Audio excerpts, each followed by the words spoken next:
오늘 저는 여러분과 함께 열왕기상 17장 8절로부터 16절까지의 말씀을 통해서 참 소망이 있습니까? 라는 제목을 통해 하나님의 은혜를 나누고자 합니다.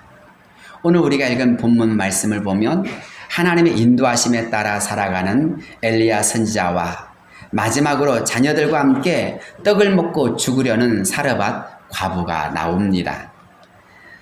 지금 사르밧 여인은 나뭇가지 2개를 주우려고 합니다. 나뭇가지 2개로 불을 피워봤자 얼마나 오래 피울 수 있고 또 그 화력인들 얼마나 세겠습니까? 그만큼 그녀의 상황이 절망적이고 열악하다는 것입니다. 성경을 살펴보면 그녀가 가진 것이 가루 한 움큼과 기름 조금이 전부라고 하였습니다. 그런데 아이러니한 것은 그렇게 막다른 상황에 처해 있는 여인에게 하나님은 엘리야 선지자를 보내셔서 그녀로 하여금 엘리야 선지자를 공개하도록 한 것입니다. 어떻게 은혜와 사랑의 하나님이 정말 가난하고 불쌍한 과부를 도와주지는 못할 망정 더 고통스럽게 하고 비참하게 만들 수 있습니까? 사람이 지갑에서 인심이 난다고 하는 말처럼 조금 여유가 있고 넉넉할 때 사람이 오거나 또 대접할 수 있다면 좀 기쁘고 즐겁지 않습니까? 그런데 하필 손님이 와도 정말 모든 것이 떨어지고 힘들 때에 오면 대접하는 마음도 불편하고 대접받는 사람도 불편하게 마련입니다.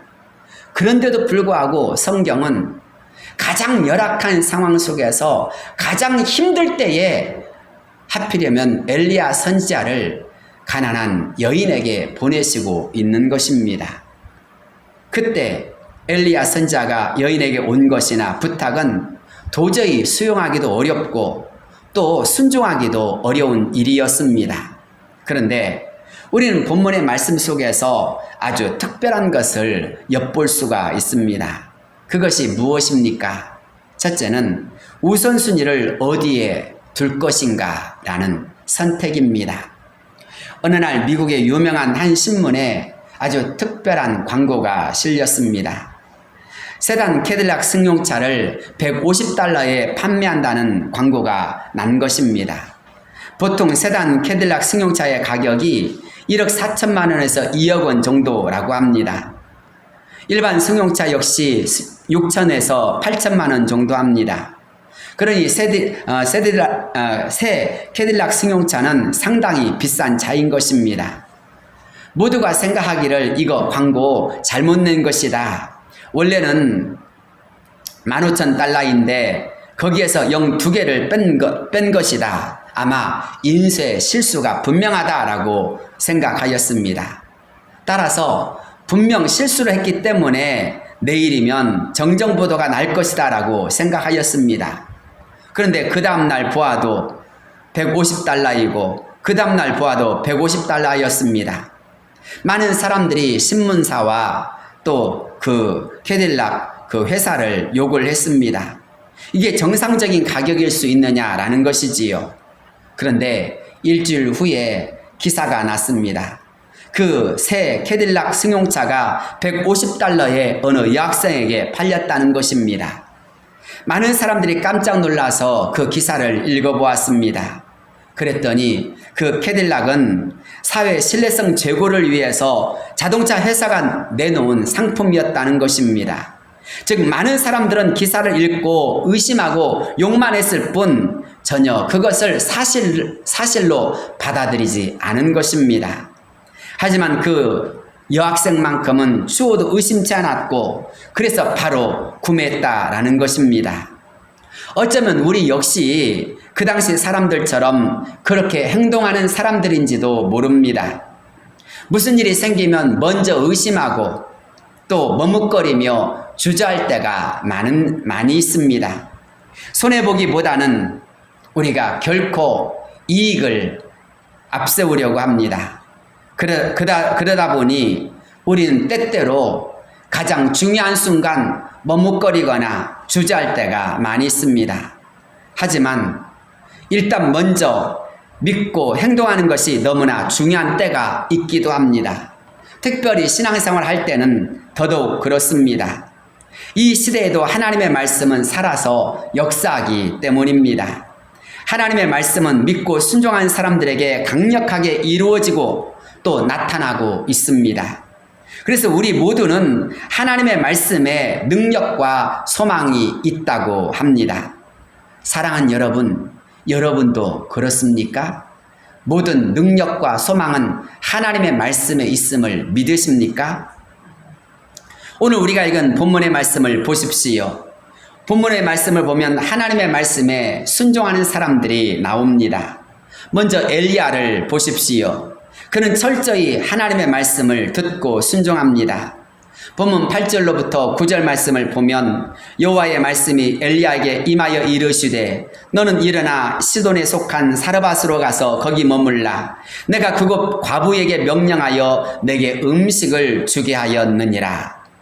그런데 시돈에 속한 사르밧이 어떤 지역입니까? 시돈은 고대 페니키아의 상업 도시로서 지중해 연안에 있던 큰 항구 도시였습니다. 시돈은 가뭄으로 인하여서 엘리야를 죽이려고 했던 아합왕의 장인이자 이세벨의 아버지였던 바알이 강력하게 다스리고 있었던 나라였고, 사르밧은 그곳에 아주 작은 시골 마을에 불과했습니다. 그런데 하나님은 160km나 떨어져 있는 그곳에 있는 한 과부에게로 가라고 말씀하신 것입니다. 먹을 것 때문에 160km나 걸어서 그곳으로 가라는 하나님의 말씀. 날씨도 덥고 배도 고프고 모든 것이 열악하기 그지없는 때에 하필이면 유대도 아니고 저 멀리 160km나 떨어져 있는 그곳으로, 그것도 모든 것이 넉넉하고 또 모든 것이 잘 갖추어져 있는 평범한 가정도 아닌 가난한 과부의 가정으로 가라고 하나님은 말씀하시는 것입니다. 그런데 그때가 어느 때입니까? 모든 것이 평탄하고 평안하고 순조로운 때가 아닙니다. 때로는 목숨의 위험이 있는 곳입니다. 왜냐하면 가뭄 때문에 아방도 그리고 주변 나라도 모두가 아주 예민한 때이기 때문입니다. 이 엘리야 선지자가 내 말이 없으면 이제부터 이 땅에 비도 이슬도 없을 것이다 라고 말한 그대로 이루어졌기 때문에 나라를 다스리는 왕이나 그리고 모든 사람들이 엘리야 때문에 아주 신경이 예민해져 있는 상황이기 때문입니다. 그런데 하필이면 그때 이스라엘도 아닌 저 멀리 시돈 나라까지 가서 그것도 한 과부에게 몸을 의탁하라는 것입니다. 그러니 이 얼마나 순종하기 어려운 일입니까? 그럼에도 불구하고 엘리야는 하나님의 말씀에 따라 그곳으로 갔습니다. 주의 종들에게 가장 필요한 것이 있다면 무엇일까요? 바로 하나님의 말씀에 대한 전적인 믿음과 순종이 아닐까요? 엘리야의 행동은 바로 이것을 보여줍니다. 평안하고 순탄할 때만 순종하는 것이 아니라 가장 어렵고 위태로울 때에도 순종할 수 있는 것, 그것이 바로 진짜 믿음이요, 그것이 바로 진짜 하나님의 사람의 태도이어야 한다라는 것입니다. 사랑하는 성도 여러분, 목사인 저부터 저와 여러분 모두가 가장 어렵고 힘들 때에도 순종이 나타나고 믿음이 나타나는 역사가 이루어지기를 바랍니다. 진짜 신앙이란 언제 어디에서든지 하나님을 믿고 하나님의 말씀에 순종하는 것이어야 합니다. 그렇습니다. 그런 하나님의 말씀에 대한 태도와 신뢰는 누구에게나 매우 중요합니다. 그것은 주의 종들만이 아닌 평신도들도 마찬가지입니다. 그것을 잘 보여주는 대표적인 사람이 바로 오늘 본문에 나오는 사르밧 과부입니다. 이 여인을 보십시오. 이 여인은 내 손에 떡 한 조각을 가져오라는 엘리야 선지자의 말을 듣자마자 그것이 매우 어려운 부탁임을 잘 알면서도 순종하였습니다. 그때 여인의 형편이 좋아서 순종했습니까? 아닙니다. 여인의 말을 들어보면 그녀는 마지막을 생각하고 있었습니다. 12절 말씀을 함께 읽어보겠습니다. 그가 이르되 당신의 하나님 여호와께서 살아계심을 두고 맹세하노니 나는 떡이 없고 다만 통에 가루 한 움큼과 병에 기름 조금뿐이라. 내가 나뭇가지 둘을 주어다가 나와 내 아들을 위하여 음식을 만들어 먹고 그 후에는 죽으리라. 마음이 착잡하고 매우 고달프고 괴로운 상황입니다. 그런데 엘리야는 그런 여인을 향해 다시 말을 합니다. 13절로부터 14절을 읽겠습니다. 엘리야가 그에게 이르되 두려워하지 말고 가서 내 말대로 하려니와 먼저 그것으로 나를 위하여 작은 떡 1개를 만들어 내게로 가져오고 그 후에 너와 내 아들을 위하여 만들라. 이스라엘의 하나님 여호와의 말씀이 나 여호와가 비를 지면에 내리는 날까지 그 통에 가루가 떨어지지 아니하고 그 병에 기름이 없어지지 아니하리라 하셨느니라. 정말로 기가 막힌 말이 아닙니까? 그럼에도 불구하고 여인은 어떻게 하였습니까? 15절 말씀을 보면 여인이 가서 그대로 했다고 했습니다. 사르밧 여인은 자신의 생각보다 먼저 하나님의 말씀을 붙든 것입니다. 먼저 하나님의 말씀에 귀를 기울이고 순종한 것입니다. 그런데 사르밧 여인이 살고 있었던 시돈 지역은 어떤 곳입니까? 바알과 아세라를 섬기던 이방 지역이었습니다. 그들은 하나님보다 우상을 섬기는 사람들이었습니다. 그럼에도 불구하고 하나님의 종 엘리야 선자가 그녀에게 나타나자 그녀는 엘리야 선자를 통하여 말씀하시는 하나님의 말씀에 귀를 기울이면서 그 말씀을 붙잡은 것입니다. 전에는 이방 신을 섬겼고 전에는 하나님이 아닌 다른 신을 섬겼지만 엘리야 선자가 자신에게 나타나서 하나님의 말씀을 증거하자 그녀는 그 순간부터 하나님의 말씀을 믿음으로 받아들이고 순종하며 산 것입니다. 그러자 어떤 일이 일어났습니까? 그것이 그녀의 탁월함이 되었고 삶의 축복의 시작이 된 것입니다. 사랑하는 성도 여러분, 지금 이 시대, 이 시간에도 수많은 사람들이 하나님의 살아계심과 성경에 대해 잘 알고 있습니다. 하지만 어떤 사람들은 세상을 따라 살아갑니다. 세상의 즐거움을 쫓아 살아갑니다. 어떤 사람은 심지어 예수님을 믿다가도 예수님을 떠나서 방황한 사람들이 너무나 많이 있습니다. 얼마 전 제가 어떤 분을 만나서 예수님 믿습니까? 라고 물어보니까 예수님은 믿습니다. 그러면 교회를 섬기십니까? 교회는 안 다닙니다. 얼마나 되셨습니까? 5년 됐습니다. 어떤 분은 3년 됐습니다. 코로나19로 인하여서 그때부터 교회 나가지 않았습니다. 라고 하였습니다.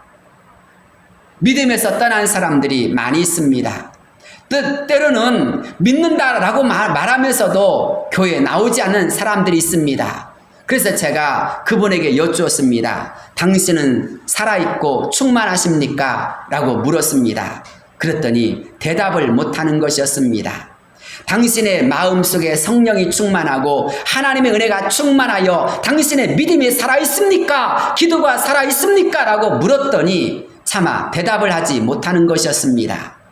처음 대답할 때는 나도 예수 믿고 있습니다. 나도 하나님을 믿습니다. 라고 대답하였지만 그런데 두 번째 이어진 질문, 당신은 살아있고 충만하십니까? 라고 질문하자 대답을 못하는 것이었습니다.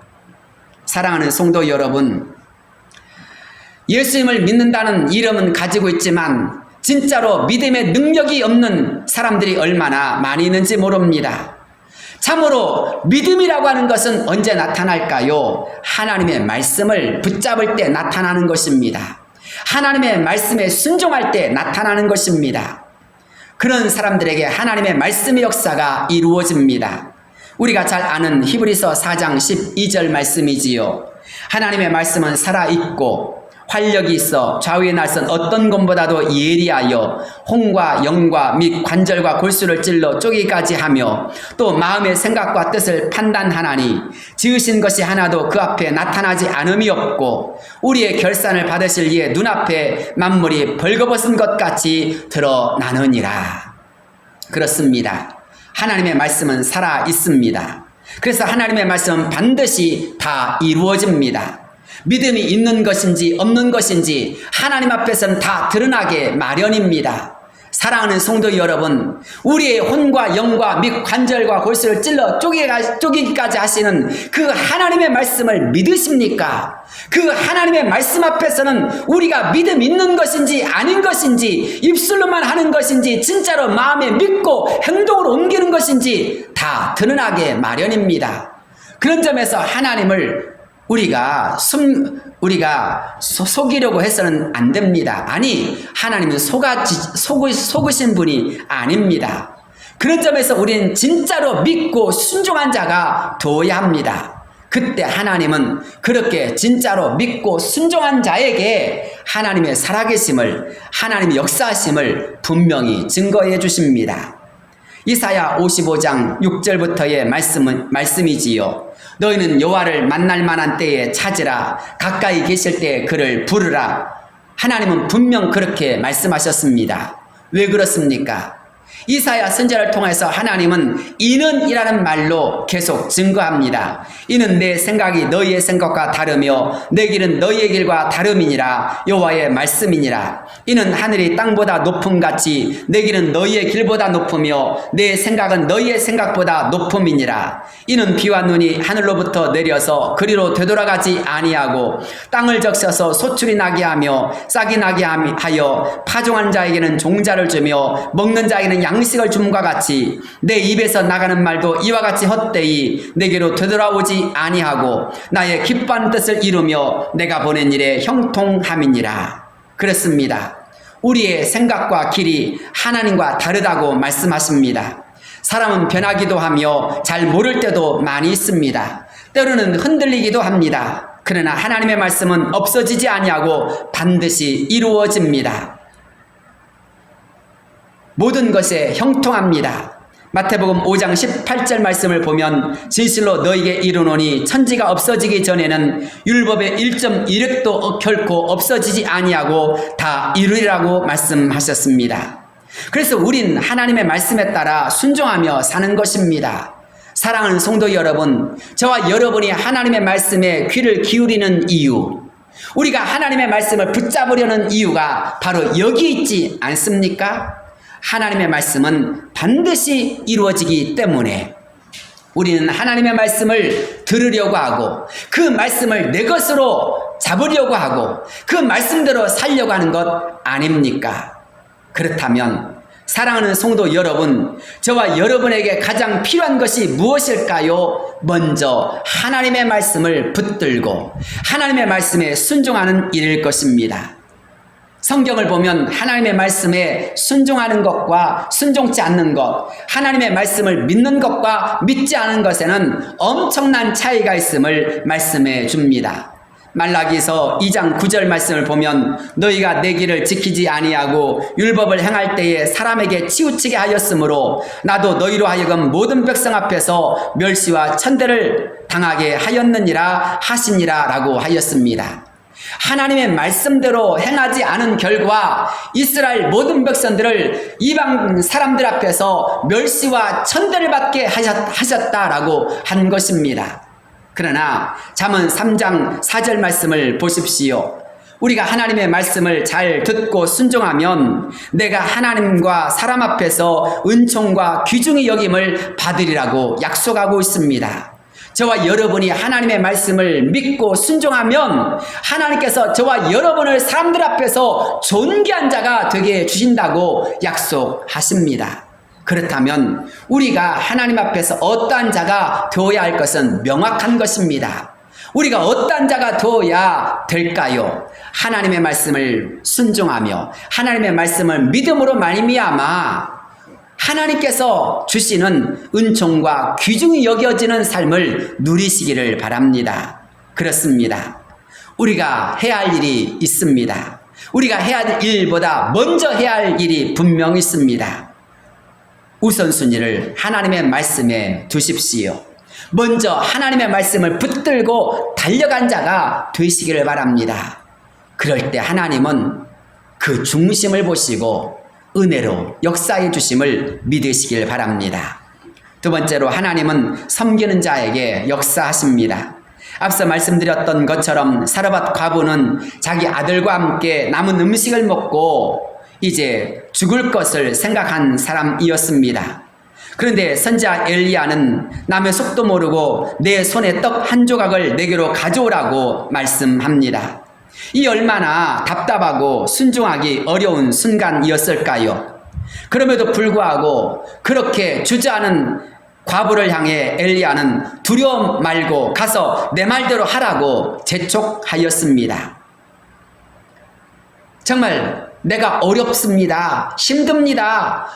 이제 마지막입니다 라고 말을 하는데 그렇게 말하는 여자의 말을 들었다면 적어도 선지자 엘리야가 그러니 어떻게 하면 좋을까 하고 같이 염려해주고 걱정해주는 것이 당연한 것 아니겠습니까? 그런데도 엘리야는 막무가내입니다.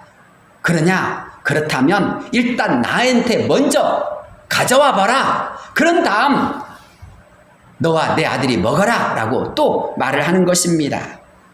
사랑하는 성도 여러분, 그럼에도 불구하고 이 여자는 하나님의 말씀에 순종하고 즉시 엘리야를 대접하기 위하여서 그동안 자신이 했던 나뭇가지 줍는 것을 이제 가져다가 열심히 집에 가서 이 엘리야를 위해서 대접하기 시작합니다. 여기에 아주 중요한 핵심 두 가지가 있습니다. 먼저 사르밧 과부가 엘리야를 평범한 사람이 아닌 하나님의 사람으로 인정하고 그 말에 순종하며 섬겼다라는 것입니다. 또한 사르밧 과부는 마지막 얼마 남지 않은 모든 것을 다 긁어서 엘리야를 대접하기 시작했습니다.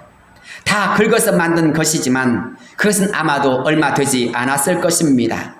해봤자 떡 한 조각에 불과했을 것입니다. 사람은 어떻습니까? 사람은 언제나 자기 중심적입니다. 평안하고 형통하고 모든 일이 다 좋을 때에도 자기 중심적입니다. 그런데 극단의 상황에 처하면 어려울 때가 닥치면 그땐 정말 이기적이고 본능적으로 행합니다. 그럴 때는 자기 밖에 생각이 나지 않습니다. 그런데 사르밧 과부를 보십시오. 여기는 가장 절망적인 순간, 자기 아들밖에 생각나지 않은 그 순간, 그 모든 본능을 극복하고 엘리야를 위해서 최선을 다해 섬겼습니다. 이방 여자였고 과부였던 가난한 여인이었습니다. 하지만 여인은 그 순간 자신의 형편과 생각과 고집을 다 내려놓고 온전한 마음으로 하나님의 종을 섬기기 시작한 것입니다. 자신의 모든 것을 다하여서 엘리야를 대접했습니다. 그러자 그 중심을 보신 하나님께서는 그 섬김을 갚아주셨고 복을 내려주셨습니다. 가루통에서 가루가 떨어지지 아니하는 역사가, 기름병에서 기름이 떨어지지 않는 역사가 이루어졌습니다. 부족함이 없는 복이 채워지는 역사가 일어난 것입니다. 사랑하는 성도 여러분, 나눔과 섬김이 중요합니다. 신앙은 섬김으로 나타나기 때문입니다. 하나님을 잘 섬길 뿐만 아니라 주변 사람들을 잘 섬기고 봉사하는 것, 그것이 바로 하나님을 믿는 사람들의 특징입니다. 예수님께서 이 땅에 오신 목적이 무엇입니까? 마태복음 20장 28절 말씀이지요. 인자가 온 것은 섬김을 받으려 함이 아니라 도리어 섬기려 하고 자기 목숨을 많은 사람의 대속물로 주려 함이니라. 그렇습니다.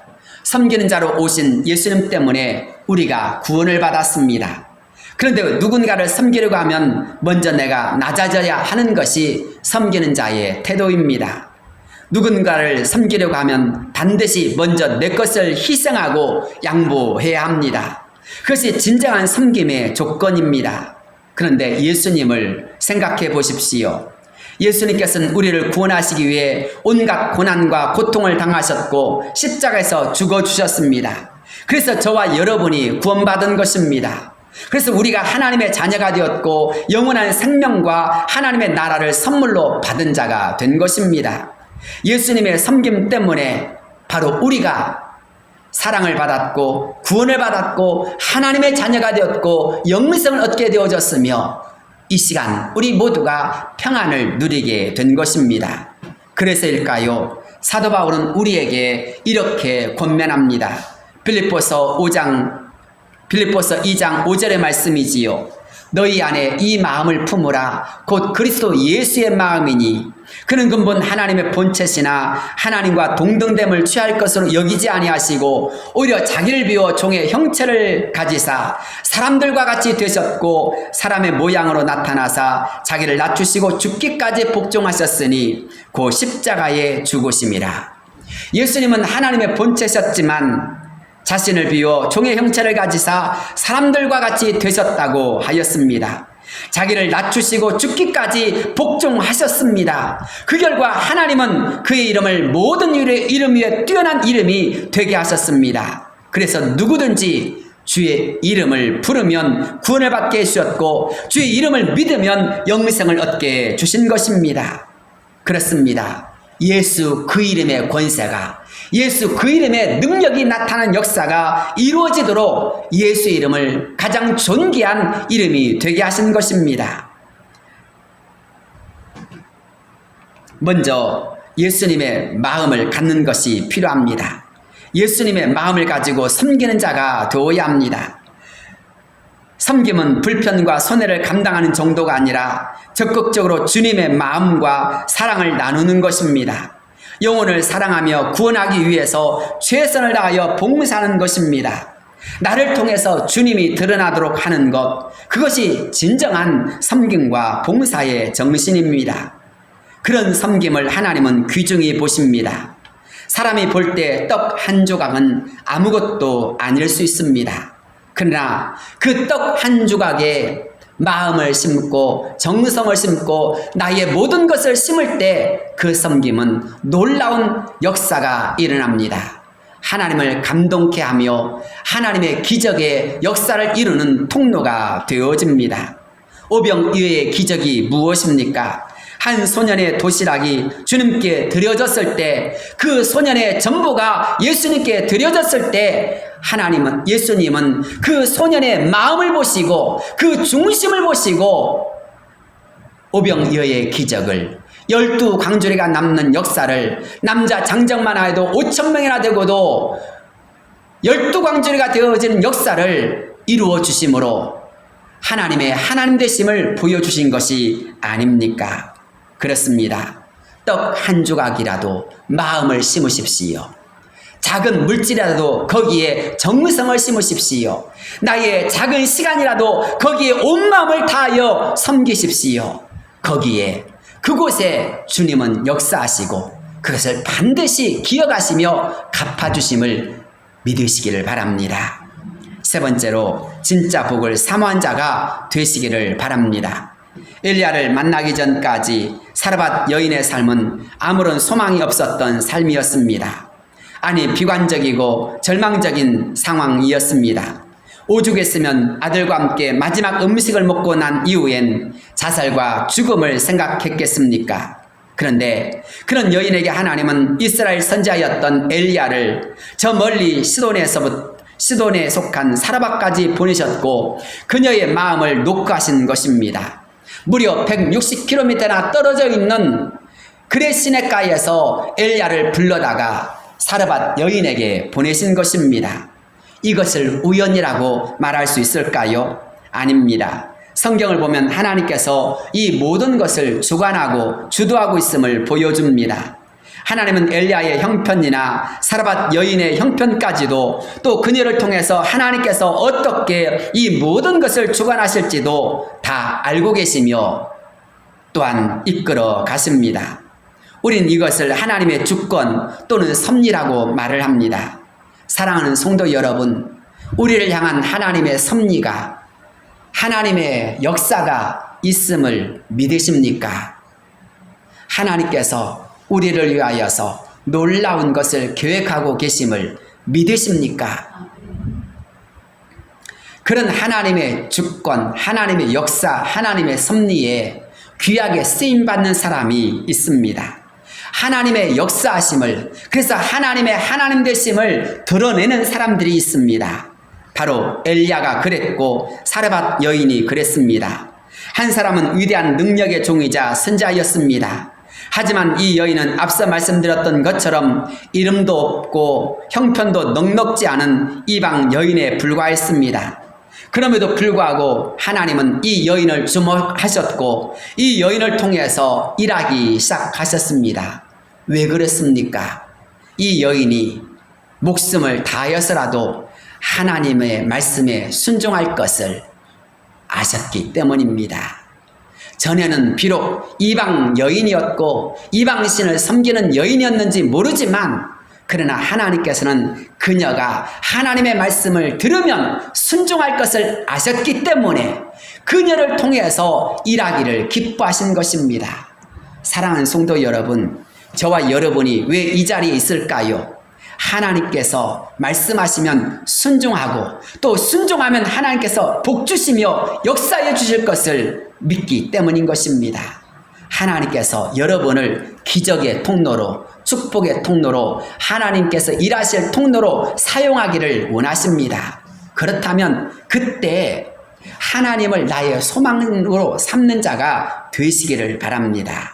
하나님의 말씀이 들려오는 순간, 하나님의 사람이 나에게 다가오는 순간, 하나님이 나에게 무언가를 요구하는 순간 NO라고 거절하지 말고 그것을 통해서 일하시는 살아계신 하나님을 깨닫기를 바랍니다. 하나님의 역사를 믿음으로 받아들이고 하나님의 역사심과 그 모든 만남의 순간순간 하나님의 사인을 읽어내는 사람들, 그런 사람들에게 하나님은 역사하시는 것입니다. 특히 사르밧 여인의 이야기를 들을 때마다 우리는 믿음에 대해 생각하게 되고 하나님의 능력에 대해 믿음을 사모하게 되어집니다. 나아가 가정에 있어서 가난과 질병, 각종 고난과 시험으로 인해서 아무런 소망이 없는 사람들에게 사르밧 여인의 이야기는 우리가 참으로 소망해야 하는 것이 무엇인가를 진지하게 생각하게 하고 또 깨닫게 해줍니다. 우리가 소망하는 것이 대부분 무엇입니까? 나에게 이러이러한 일이 일어났으면 좋겠다라는 것들입니다. 그런 대부분의 바람은 일시적인 것이나 지금 당장 필요한 것들입니다. 땅에 속한 것들입니다. 잠깐 있다가 없어지는 이슬과 같고 안개와 같은 것들입니다. 그 순간이 지나가거나 이 땅에서의 삶이 끝나면 대부분 아무것도 아닌 것들이 대부분입니다. 그런 점에서 그런 소망은 잠깐 그때 필요한 것들 뿐입니다. 하지만 보다 영원하고 능력 있는 것, 참된 기쁨과 만족을 주는 참 소망이 분명 있을 것입니다. 무엇일까요? 우리는 사르밧 여인과 엘리야 선지자를 통해서 참 소망이 무엇인지를 발견할 수 있습니다. 그 참 소망이 무엇입니까? 엘리야에게 주신 참 소망이 무엇입니까? 사르밧 여인에게 주신 참 소망이 무엇입니까? 본문 14절이지요. 이스라엘의 하나님 여호와의 말씀이 나 여호와가 비를 지면에 내리는 날까지 그 통에 가루가 떨어지지 아니하고 그 병에 기름이 없어지지 아니하리라 하셨느니라. 그렇습니다.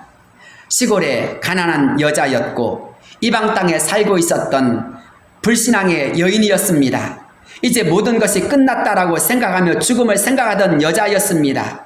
그런데 아무도 관심 갖지 않았던 여인, 괴로움과 죽음에 직면한 그런 여인에게 하나님의 말씀이, 하나님의 사람이 다가와서 그렇게 하나님의 역사가 시작되어졌습니다. 그때 이 여자는 엘리야를 통해서 하나님의 말씀을, 하나님의 살아계심을 받아들이기 시작합니다. 그래서 그녀는 곧바로 믿음으로 행동하였습니다.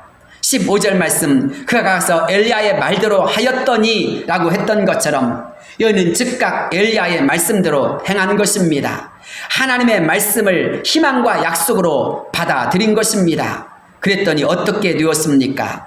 여호와가 비를 지면에 내리는 날까지 그 통에 가루가 떨어지지 아니하고 그 병에 기름이 없어지지 아니하리라 라고 했던 그 말씀 그대로 이루어졌습니다. 엘리야와 그 식구가 여러 날 먹었지만 먹어도 떨어지지 아니하고 없어지지 아니하는 체험의 역사가 일어난 것입니다. 살리는 역사가, 채워진 역사가 그 가정에 일어난 것입니다. 하나님이 능력되어 주시는 가정, 하나님이 책임져 주시는 가정이 된 것입니다. 사랑하는 성도 여러분, 저와 여러분에게 바로 이런 역사가 이루어지기를 바랍니다. 이 역사는 언제 이루어집니까? 하나님이 나의 소망이 되어질 때, 하나님이 나의 능력이 되어질 때 이루어지는 것입니다. 지금 이 시간에도 수많은 사람들이 크고 작은 문제 때문에 절망하거나 방황하거나 낙심하는 영혼들이 너무나 많이 있습니다. 마치 땅을 바라보면서 나뭇가지 두어 개를 주워다가 이제 마지막이야 하고 그렇게 생각하며 살아가는 사람들이 너무나 많이 있습니다. 이 땅을 바라보며 살아가는 사람들에게는 소망이 없습니다. 오직 절망과 두려움, 불안과 걱정이 끊임없이 찾아올 뿐입니다. 코로나19를 넘어서면 1차 접종, 2차 접종을 맞으면 다 끝날 줄 알았습니다. 그러나 4차를 맞아도 여전히 끝나지 않는다고 합니다. 이제는 원숭이 두창이라고 하는 새로운 질병까지 생겨서 사람을 공포스럽게 하고 있습니다. 사랑하는 성도 여러분, 의학자들이 그리고 병원이 수많은 사람들에게 생명을 줄 수 있을까요? 생명을 보장할 수 있을까요? 아닙니다. 우리의 생명을 보장해 주시고 우리의 삶을 책임져 주실 분은 오직 하나님밖에 없는 줄로 믿습니다.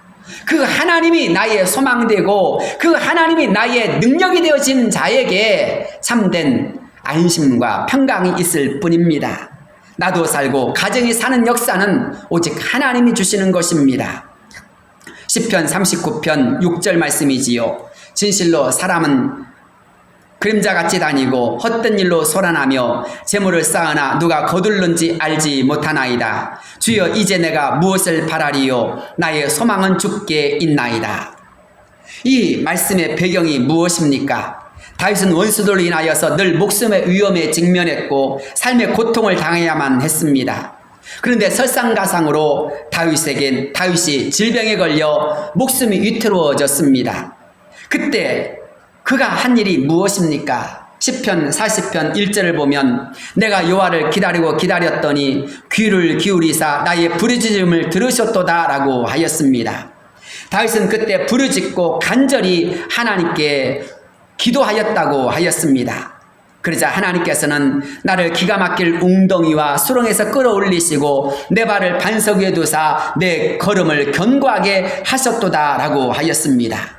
그렇습니다. 원수들로 인하여서 늘 불안과 초조에 휩쓸렸습니다. 그런데 설상가상으로 질병까지 찾아와서 그의 목숨을 위태롭게 하였을 때 다윗이 오직 의지할 수 있었던 분은 하나님 한 분밖에 없었던 것입니다. 그래서 그는 병상에서 간절히 하나님 앞에 기도하고 부르짖고 하나님의 도우심을 기다렸던 것입니다. 그러자 하나님은 그를 치료해 주셨고 그를 새롭게 하여 주셨습니다. 그래서 그가 어떻게 하였습니까? 새 노래 곧 우리 하나님께 올릴 찬송을 내 입에 두셨으니 많은 사람이 보고 두려워하여 여호와를 의지하려다 라고 하나님을 찬송하지 않았습니까? 그렇습니다. 하나님께 소망을 두고 간절히 기도하자 그의 건강이 회복되었고 기쁨이 회복된 것입니다. 사랑하는 성도 여러분, 하나님을 소망하는 자에겐 이 놀라운 회복의 역사가 이루어짐을 믿으시기 바랍니다. 질병에서도 어려움 속에서도 하나님의 구원의 역사가 있는 것입니다. 그래서 11절로부터 17절 말씀을 보면 여호와여 주의 긍휼을 내게서 거두지 마시고 주의 인자와 진리로 나를 항상 보호하소서. 수많은 재앙이 나를 둘러싸고 나의 죄악이 나를 덮침으로 우러러 볼 수도 없으며 죄가 나의 머리털보다 많음으로 내가 낙심하였음이니이다. 여호와여 은총을 베푸사 나를 구원하소서. 여호와여 속히 나를 도우소서. 내 생명을 찾아 멸하려는 하는 자는 다 수치와 낭패를 당하게 하시며 나의 해를 기뻐하는 자는 자는 다 물러가 욕을 당하게 하소서. 나를 향하여 하하하하 하며 조소하는 자들이 자기 수치로 말미암아 놀라게 하소서. 주를 찾는 자는 다 주 안에서 즐거워하고 기뻐하게 하시며 주의 구원을 사랑하는 자는 항상 말하기를 여호와는 위대하시다 하게 하소서. 나는 가난하고 궁핍하오나 주께서는 나를 생각하시오니 주는 나의 도움이시요 나를 건지신 이시라. 나의 하나님이여 지체하지 마소서라고 하지 않았습니까? 그렇습니다. 다시는 오직 하나님을 바라보면서 하나님의 도우심을 사모하며 기도하였습니다. 그 결과 그는 결국 하나님 앞에서 모든 사람들 앞에서 승리한 자가 되었습니다. 원수들이 그에게서 다 물러갔고 그의 질병은 치유되어졌고 그는 한 나라의 강력한 왕이 되었습니다. 존경받는 사람이 되어졌고 기뻐하며 찬송한 자가 되었습니다. 시편 18편 말씀을 통해서 다시는 이렇게 찬송하지 않았습니까? 나의 힘이신 여호와여 내가 주를 사랑하나이다. 여호와는 나의 반석이시요 나의 요새시요 나를 건지시는 이시요 나의 하나님이시요 내가 그 안에 피할 나의 바위시요 나의 방패시요 나의 구원의 뿌리시요 나의 산성이시로다. 내가 찬송받으실 여호와께 아뢰리니 내 원수들에게서 구원을 얻으리로다. 사랑하는 성도 여러분, 다윗이 왜 이렇게 많은 찬송으로 하나님께 찬송을 부르고 있습니까? 다윗에게 하나님이 소망이 되어주셨다라는 것입니다. 다윗에게 하나님께서 구원을 베풀어 주셨다라는 것입니다. 그래서 그는 누구보다도 기쁘고 즐거운 마음 속에서 하나님을 찬송하고 있는 것 아닙니까? 그렇습니다. 하나님은 하나님을 온전히 신뢰하며 하나님을 바라보는 자들에게 오늘 또 소망으로 역사해 주십니다. 이 땅에서도 복을 받고 영원한 하나님 나라에서도 복을 받는 자가 되게 해 주십니다. 하나님의 일에 귀하게 쓰임받는 통로가 되게 해 주십니다. 사르밧 여인이 바로 그랬습니다. 사르밧 과부가 엘리야를 통해 주신 하나님의 말씀에 순종하자 그녀가 복을 받고 그녀의 가정이 복을 받으며 하나님의 살아계신 역사가 모두에게 증거가 된 것입니다. 사랑하는 성도 여러분, 나도 축복의 통로가 되기를 원하십니까? 나도 부족함이 채움의 역사로 바뀌어지는 그런 삶을 살기를 원하십니까? 나의 모든 삶 속에서도 하나님이 개입하여 주시고 일하신 역사를 진심으로 소망하십니까? 우리를 통해서 지금도 일하신 하나님이 내 편 되시며 하나님 나의 모든 기도를 응답해 주는 그런 삶을 진심으로 소망하십니까? 하나님 이름을 부르십시오. 하나님을 나의 가슴에 채우십시오. 하나님이 나의 능력이 되고 소망이 되어진 자에게 하나님은 지금도 힘있게 일하여 주실 줄로 믿습니다.